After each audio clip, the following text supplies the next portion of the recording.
Jika ada silsilah dari keluarga yang terkena kanker, baik itu bapak, ayah, kakek, dan nenek, maka akan diturunkan ke generasi selanjutnya, yaitu anak dan cucu. Persentase yang diturunkan yaitu 80%. Selanjutnya ada kimia dan fisika.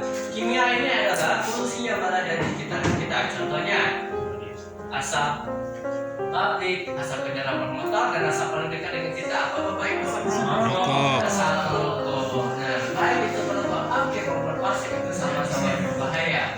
Sedangkan fisika adalah radiasi gelombang elektromagnetik yang berada di sekitar kita. Contohnya seperti HP atau handphone. Nah, pernah tidak Bapak Ibu di sini menelpon lebih dari 30 menit dengan terasa panas? Nah, itu disebabkan oleh radiasi handphone tersebut. Apalagi Bapak Ibu melakukannya setiap hari lebih dari 30 menit, maka 5 sampai 10 tahun ke depan berisiko terkena kanker otak. Apalagi nih, Bapak Ibu menggunakannya sambil HP-nya dicas, maka radiasi yang ditimbulkan 1000 kali lipat dari handphone biasanya. Nah, selanjutnya ada makanan minuman mengandung zat karsinogen. Yang pertama ada formalin. Formalin ini adalah lumayan. Ini biasanya kita temui pada makanan instan, makanan kaleng, dan minuman berkaleng. Contohnya mie instan, sarden, dan minuman kaleng lainnya. Contoh kedua ada boraks. Boraks ini adalah zat pengenyal makanan. Ini biasanya kita temui pada sosis dan bakso. Bapak Ibu di sini ada yang suka makan bakso? Rata-rata semuanya suka ya. Sebaiknya kita kurang-kurangi karena kita tidak tahu apakah bakso yang kita konsumsi ada zat pengenyalnya. Kecuali kita bikin sendiri baru aman dikonsumsi. Yang ketiga ada zat pewarna makanan. Ini biasanya kita temui pada jajanan anak-anak. Apabila kita pegang jajanan tersebut menempel warnanya pada kulit tangan kita. Yang keempat ada MSG atau micin-micinan. Ada yang tahu Bapak Ibu MSG atau micin-micinan? Nah, apa aja? Waalaikumsalam sasa. Nah, apabila kita beri ke tanaman subur tanaman tersebut, apalagi setiap harinya kita konsumsi ya subur dan kanker di dalam tubuh kita. Yang keempat ada cara pengolahan dan penyajian makan yang salah. Bapak Ibu di sini memasak nasi menggunakan apa di rumah?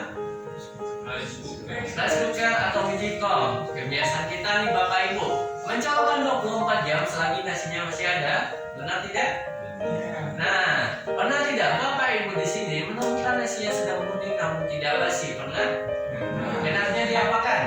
Buang. Ada yang dibuang? Ada diolah lagi menjadi nasi goreng? Nah, kalau ada lagi yang dibubur, nah sebaiknya dibuang karena nasi yang sudah menuding walaupun tidak basi itu sudah terdapat jamur. Nama jamurnya Aspergillus flavus. Apabila kita terus konsumsi, kita akan berisiko terkena kanker hati. Dan sebaiknya kalau ada nasi yang sudah menguning walaupun tidak basi, sebagusnya dibuang. Selanjutnya ada menggunakan minyak jelantah yang minyaknya lebih dari 3 kali penggorengan. Ini biasanya kita temui pada penjual gorengan atau lalapan. Minyaknya sudah hitam tapi masih digunakan karena minyak yang lebih dari 3 kali penggorengan walaupun tidak hitam itu sudah terdapat zat radikal bebas atau racun. Apabila kita terus konsumsi, kita akan berisiko terkena kanker. Dan inilah faktor pemicu kanker yang ada di dalam tubuh kita. Nah, kanker itu bisa tumbuh di mana saja. Ini ada kanker layar rahim, kanker payudara, kanker prostat, dan ini ada yang tahu Bapak Ibu dengan Bapak siapa yang ini? Ya, artis. Ya, ada yang tahu? Gugun Gondrong Ya, itu. Gugun Gondrong, ya, beliau terkena kanker otak yang telah menghabiskan miliaran rupiah untuk mengobatkan namun belum sembuh juga. Ada yang contoh yang lebih muda itu artis Denada, ada yang tahu Bapak Ibu? Anaknya terkena kanker darah atau leukemia. Nah, anak-anak saja bisa terkena kanker. Nah, dari sini kita bisa melihat kanker itu tidak memilih kepada siapapun penyerang, tidak memilih jenis kelamin, usia, pekerjaan, dan lain-lain. Nah, kita bahas satu persatu. Ini ada kanker prostat. Ini untuk bapak-bapaknya. Jadi bapak-bapaknya bisa introspeksi diri nantinya, dan ibu-ibunya bisa sampaikan kepada suami atau keluarganya di rumah. Karena kanker prostat ini merupakan jenis kanker pembunuh nomor 3 setelah stroke dan jantung.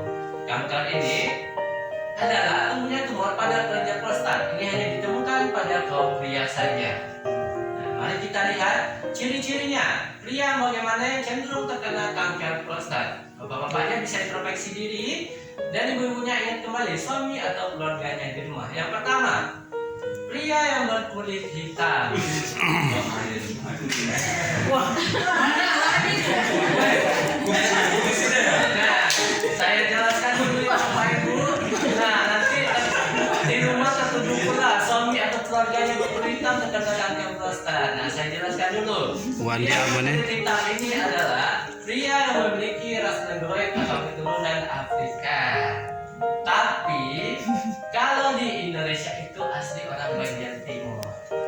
Itu lebih berpotensi terkena.